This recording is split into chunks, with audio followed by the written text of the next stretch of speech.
Welcome to Keys Open Doors. Today, we're breaking down the step-by-step path to buying your first home. If you've been dreaming of homeownership but just feel completely lost in the paperwork, the confusing jargon, and the endless advice out there, well, you are in the exact right place. Today's explainer is all about stripping away that confusion. We're going to look at the objective facts of how this process actually works, turning what feels like an impossible mountain into a very manageable climb.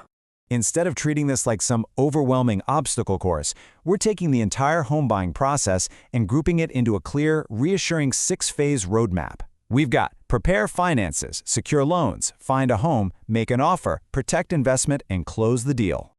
Phase 1. Prepare your home buying finances. Okay, let's dive into this. Establishing a rock-solid financial foundation is the starting line for many successful buyers. Long before you ever set foot in an open house, the real work starts right in your bank accounts. So let's tackle the absolute biggest question every aspiring homeowner faces. How much house can you actually afford? It's so easy to just pull up a simple online mortgage calculator, look at a monthly payment and think, hey, I pay that much in rent right now, I can definitely afford this.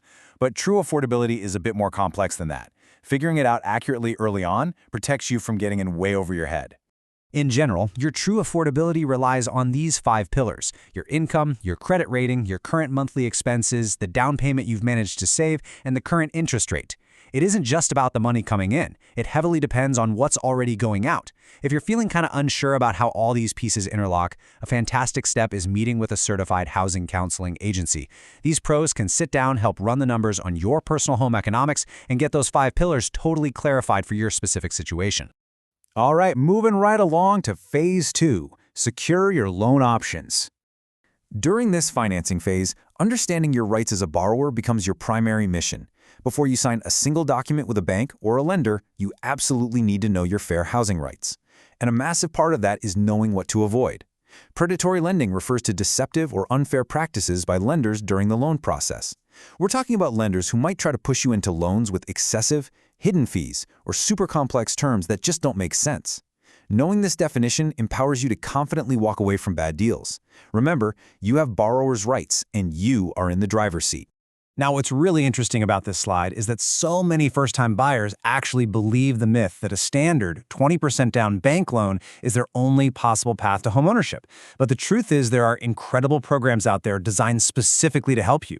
For instance, you can find specialized loans with much lower down payments. Plus, there are targeted initiatives for teachers, first responders, public housing residents, and Native communities. You literally don't have to fit into a rigid one-size-fits-all box to get financing. So the biggest takeaway for the financing phase is this: shop, compare, and negotiate your loan terms. A mortgage is a massive financial product and you are the customer. Treat it exactly like you're buying a car or a major appliance. Please do not just blindly accept the very first interest rate you're offered. A super common and highly recommended approach is to compare offers from multiple lenders. That's how you secure the absolute best interest rate and terms for your financial future. Next up, Phase 3, find your ideal home. This is the fun, exciting house hunting phase. But because emotions can run pretty high here, we strongly recommend using a simple home shopping checklist just to stay objective. I mean, think about it. When you look at 5 or 6 houses in a weekend, they immediately start to blur together. Your checklist should help you compare properties based on location, asking price, condition, and the type of home, whether that's a standard single-family home, a fixer-upper that needs a little elbow grease, or a manufactured home. Taking detailed notes ensures you're comparing apples to apples and guarantees that any home you fall in love with actually aligns with the financial reality we established back in Phase 1. Which brings us to Phase 4, make a strong offer. Let's say you've done all the tours and you've finally found the one. Making an official offer is your formal step to purchase. You're clearly communicating exactly what you're willing to pay for that property. Your offer should always be grounded in those earlier budget calculations and the market research you've done for that specific neighborhood. Remember, it's a negotiation, so you want to be competitive enough to win the house, but also financially responsible so you don't overextend yourself. You submit this offer, and if the seller accepts it, congratulations, but hold on, the work isn't quite over yet. Phase 5, protect your new investment. So the crucial point is, getting an accepted offer is really only the middle of the journey. You now have to make absolutely certain you protect yourself. There are 2 critical steps here that safeguard you against hidden structural damages and future property liabilities. Step 1 is to get a professional home inspection. Step 2 is to shop for and secure homeowners insurance. Look, homeowners insurance is absolutely vital. It protects your property against disasters, theft, and accidents. And frankly, your lender is going to require it before they hand over a single dime of the loan anyway. But I really want to emphasize that first step. There is a golden rule in real estate.